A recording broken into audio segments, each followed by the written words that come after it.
جب جہاز نے کراچی سے ٹیک آف کیا تو 15 منٹ کے بعد ساتھ والی نشست سے کچھ زنانہ چیخوں کی آوازیں آنے لگیں۔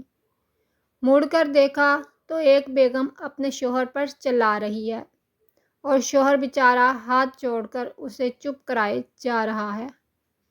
لب و لہجے سے پنجابی لگ رہے تھے۔ عورت کہنے لگی، اگر تم مجھے اپنانا چاہتے ہو تو پہلی والی کو طلاق دو ورنہ مجھے دے دو۔ شوہر پھر دبے لفظوں میں اس سے التجائیں کرتا رہا مگر وہ اور شیرنی ہوتی جا رہی تھی۔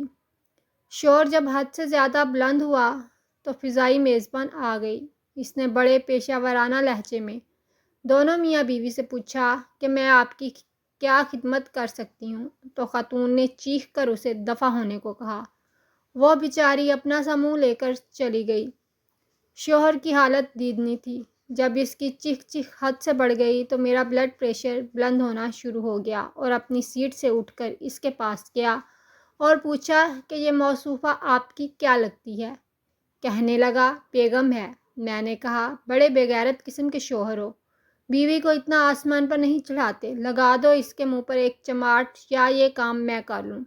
عورت مجھ پر چیخنے کو تھی کہ میں نے اسے چپ کرایا کہ بی بی تم جس خاندان سے ہو وہ تو پتہ چل گیا، میں تیرا شوہر نہیں ہوں جو تیری سنوں، ایک لفظ بھی منہ سے پھوٹا تو کان لال کر دوں گا۔ 28,000 کا ٹکٹ لیا ہے اپنی سہولت کے لیے، تیری کرکٹ کمنٹری سننے کے لیے نہیں۔ دوسرے مسافر بھی میرے ہم نوا بن گئے۔ وہ عورت بھی دبک کر بیٹھ گئی۔ میں اپنی مونچھوں کو تاؤ دیتا ہوا سیٹ پر آ کر بیٹھا اور اس کے بعد پھر میری والی شروع ہو گئی۔